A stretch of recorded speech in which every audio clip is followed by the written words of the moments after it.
Welcome, Mr. Babson. I'm delighted to see you, sir. Titus, what are you doing here? I've come to serve you, sir. But you're dead. I shot you through the heart. Oh, don't let that disturb you, sir. I forgive you completely. Theater 5 presents Miss Greta Thyssen in Land of Milk and Honey.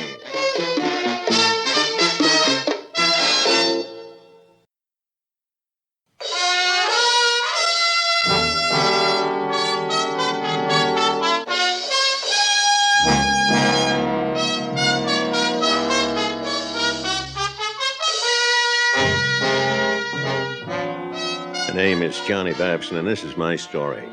When I was a kid in Hell's Kitchen, my mom always said that if I acted good and decent all my life, I'd go to the land of milk and honey when I died. That's what Mom called heaven, the land of milk and honey. But one night when I was 15, I stuck up a candy store with a wooden heater and netted almost $12. This decided me on going into the heist business full time. After a stretch in reform school, I got a real heater and tried to knock off a bank, which was a big mistake. So when they finally sprung me, I went straight. By the time I was 40, I was netting real important sugar in a strictly legit business of my own. I had a fabulous apartment with an English-type butler called Titus. I was one bachelor that was really living until one certain night when everything busted wide apart. I just buzzed for the butler, and I had big plans spinning around in my head. Yes, Mr. Babson. What may I do for you, sir? Lay out my black silk suit, will you, Titus, and take the night off. I won't be needing you. Thank you, sir. Will you be dining out? Yeah, but later. A whole lot later. I'm having a visitor. I understand, sir. A young lady? Sure, a young lady. What do you think? I'm sorry, sir. I hope you have a pleasant evening, Mr. Babson.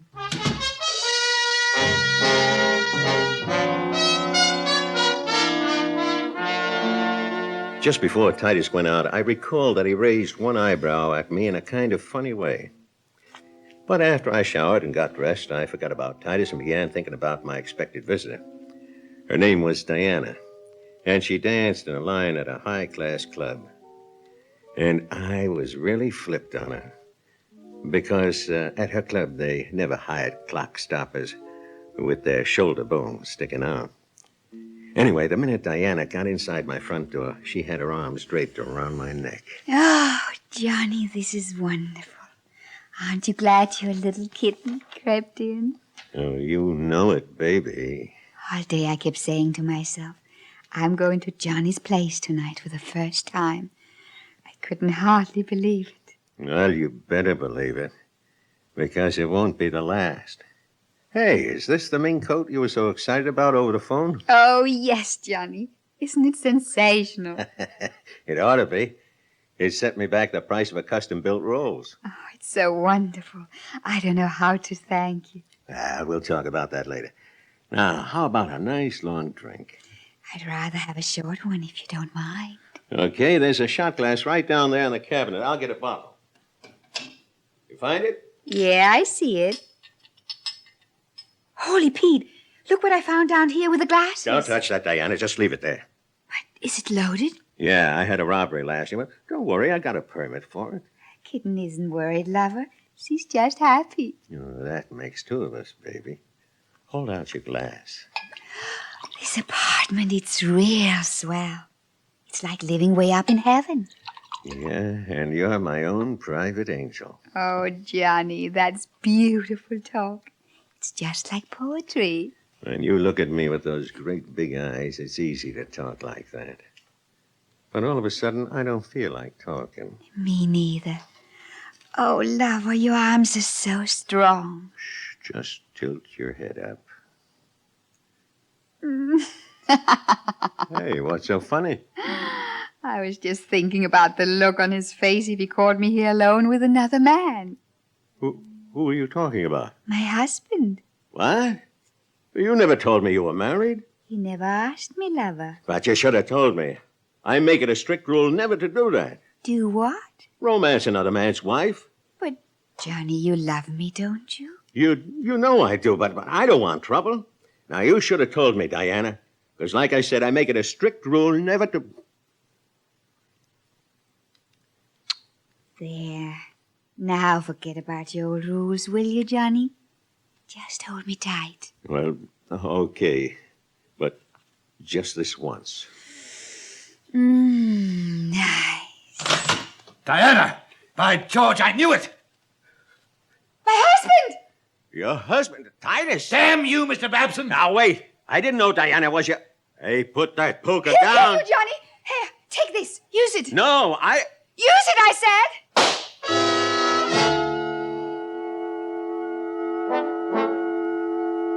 If Diana hadn't shoved that rod in my fist, Titus would have brained me. After the big bang, his eyebrows flew up and he dropped like a lead weight. I saw a big red stain on the left side of his white shirt, and I knew he was dead.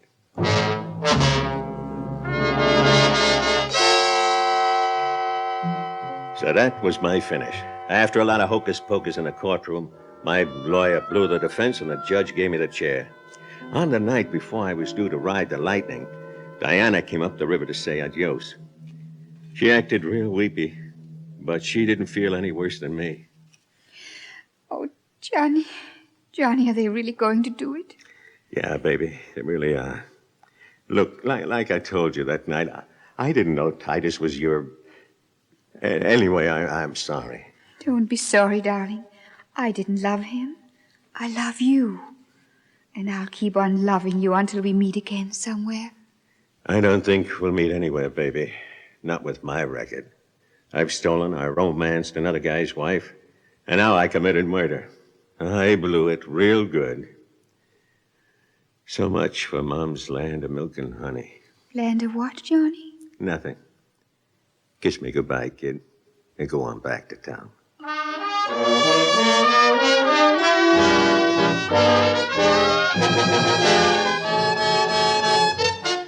So that was it for me and Diana. What happened after the switch was pulled, or how long it took, is all a big blank inside my head. I only know that when my brain started working again, I found myself sitting in a fabulous apartment. And now came the payoff, because the door opened, and in walked Titus, my deceased butler. Welcome to eternity, Mr. Babson. Titus? Don't be alarmed, sir. What place is this? As I said, sir, this is eternity, where all earthly wickedness is forgiven. In this land you'll find comfort and joy for all time to come. Yeah, but what about your wife and the bullet I gave you? Minor details, sir, minor. Don't give them another thought. You seem perplexed, Mr. Babson. Well, yeah, I am. I mean, this ain't exactly the place I expected to wake up in. No, sir, I suppose not. Oh, I see you're staring at my shirt. I'm frightfully sorry about this crimson stain, but it appears in every one of my shirts, even fresh ones. Will you try to get rid of it? It's kind of creepy. I'll do my best, Mr. Babson, but no amount of rubbing or scrubbing seems to obliterate it. Now, sir, I fancy you're curious about my presence here. Yeah, you can say that again. Well, sir, in this glorious land you shall never be required to move a hand or stir a muscle. All the pleasures and comforts you ever dreamt of on earth will be provided. I've been assigned to you by the commissioner. By who? The commissioner, the superintendent of eternity. You'll find him an excellent gentleman, I assure you. He has appointed me your manservant until the end of time. Yeah? Hey, that sounds great. Yes, and now, sir, if you'll just follow me, you'll find that your bath has been prepared for you. How did you know I wanted a bath? From now on, sir, you'll discover that your slightest wish has been anticipated. Here you are, sir. A fine steaming tub. Yeah. Hey, and look at those things. Sir? The spigots in a bathtub. One says milk and one says honey. Yes, sir. I knew that would please you. You see, we've arranged everything for you. Oh, brother, I'm really gonna dig this eternity.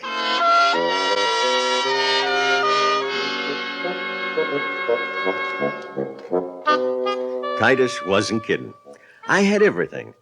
I spent the next couple of weeks stretched out on the terrace, eating Titus's tasty meals washed down with expensive wine. Everything was great except for one thing that Titus kept doing, which drove me nuts. And one night, for the first time, I yelled at him. The poor guy, he looked so miserable, I thought he was going to faint. But, Mr. Babson, why are you so angry? What have I done? It's what you're always doing. Cut it out, will you? But I don't understand. What am I always doing, sir? Rubbing at that red stain on your shirt. Oh, I am so sorry, sir. I know it displeases you to look at it, so, you see, I'm always trying to make it disappear. Well, it don't disappear, so leave it alone. You hear me, Titus? Knock it off. Please, Mr. Babson, don't be impatient with me. My only object is to serve you and make you happy. Aren't you happy, sir? Sure, Titus, I'm happy. I got everything I ever wanted. I'm sorry I hollered at you. Now beat it. Yes, sir. Is there anything I can do for you before I leave? Anything at all? Yeah, there is. Call a plumber to change those lousy spigots in a bathroom. I want them to read hot and cold. Hot? Oh, I'm desperately sorry, sir, but that would be impossible. After all, Mr. Babson, this is the land of milk and honey.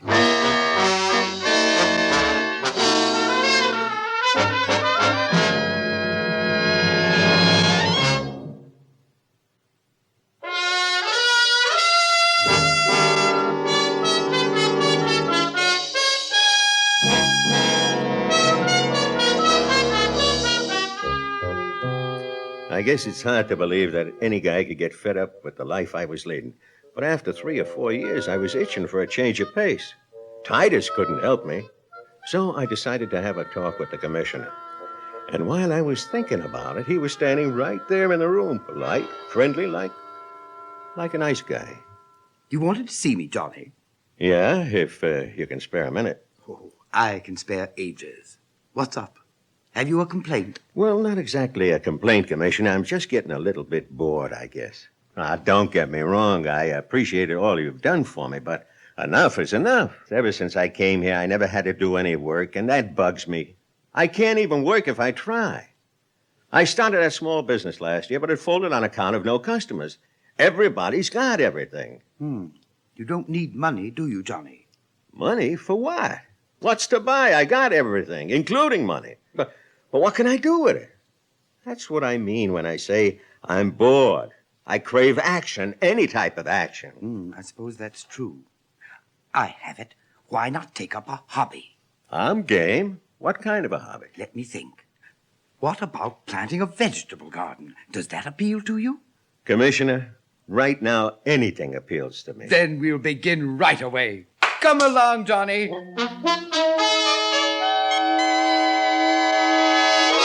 Well, my boy, you're about to begin your hobby. This is the site of your vegetable garden. Yeah, and oh, brother, am I ready. How do I begin? Well, in these bags, you'll find seeds of every variety. All you have to do is to plant them in these holes. But I wanted to dig the holes myself. Nonsense, that's backbreaking work. But I wanted to do it. I wanted to use my muscles. Fiddlesticks, Johnny, come on. Just drop the seeds in. You dropped the seeds.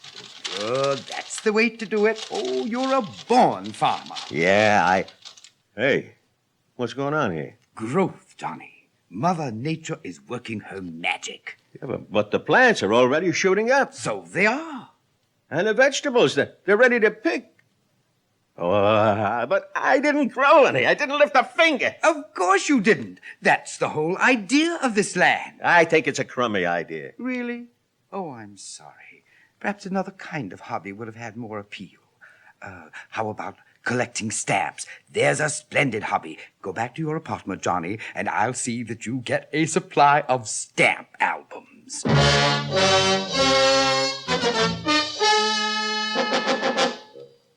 Hey, what the...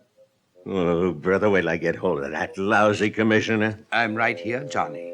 What's the trouble? These stamp albums you sent up. This one and about 100 more in a bedroom. Oh, yes. Are they the kind you wanted? No, I wanted empty ones. Every stamp that was ever printed is already pasted up in these books. What are you trying to do, drive me crazy? No, Johnny, I'm just trying to save you labor. Yeah? Well, here's what I think of this lousy stamp collection. And I'm going to the bedroom and tear all the rest of the albums. Save yourself the trouble. These albums in the bedroom have already been torn to pieces. What? Are you kidding? No, Johnny, I'm not. As I told you, I'm merely trying to relieve you of physical labor. Yeah, well, what can I do?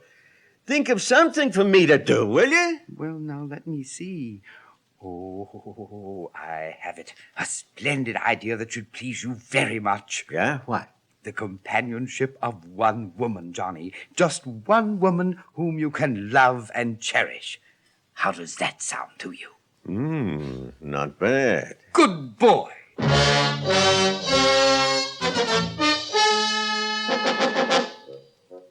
The commissioner told me that my butler Titus would fix a little private supper just for two. And that night, when the candles were lit and everything was ready, Titus put on his hat and tiptoed out of the apartment. I must admit I was excited about meeting this one woman that I could love and cherish. And while I was straightening my tie in the mirror, I hear a soft, sexy voice right behind me. Hello, Johnny, darling. Huh? Turn around, lover. See who's here. Diana. Surprised? I'm really rocked. Your little kitten's crept back to you, Johnny. Yeah. Well, come on over here and let me listen to you purr. That's it, Johnny. Hold me tight. Oh, baby, it's been a long time. You're glad to see me, aren't you? Yeah, my own private angel. And now I know for sure this is really heaven.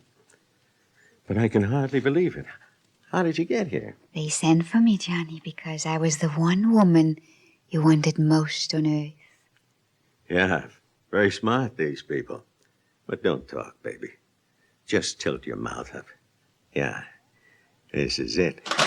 Diana, I knew it. My husband! Get out of here, Titus. No, not this time, by George. Hey, don't. Put that down. He'll kill you, Johnny. Here, take this. Use it. Diana, no. Use it, I said.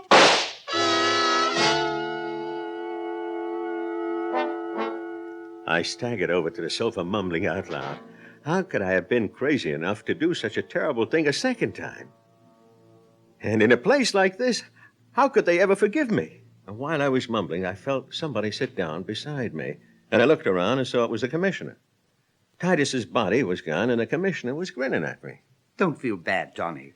There's nothing to forgive. But I shot Titus. He's dead. What difference does that make? But I killed him twice. How can I live here with that on my conscience? Oh, conscience, Johnny. In this land, there's no such thing as conscience. So brace up, and let's have a drink and forget it. Hey, out there, bring in the drinks. Yes, sir. Here they are. Titus?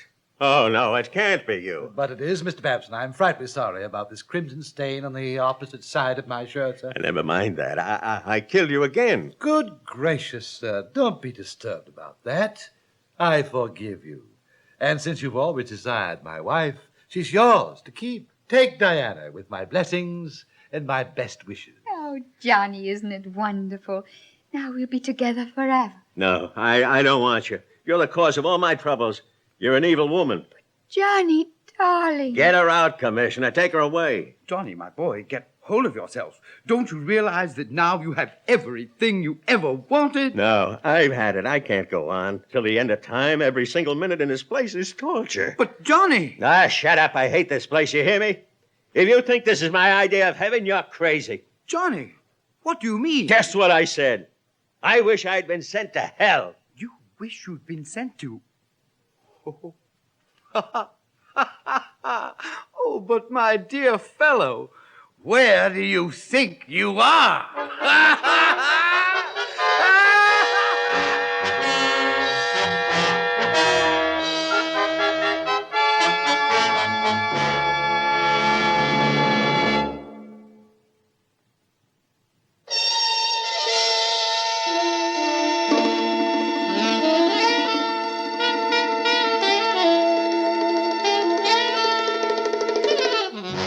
Theater 5 has presented Land of Milk and Honey, written by Albert Miller, produced and directed by Ted Bell.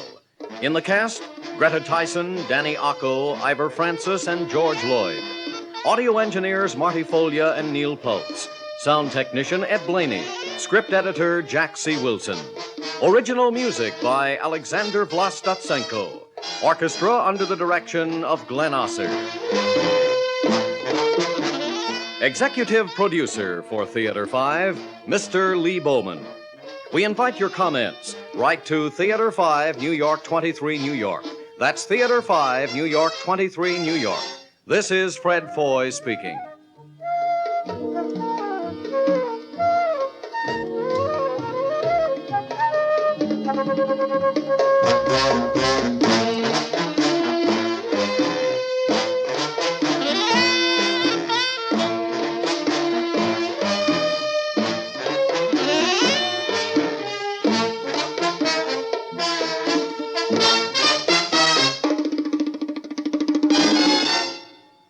This has been an ABC Radio Network production.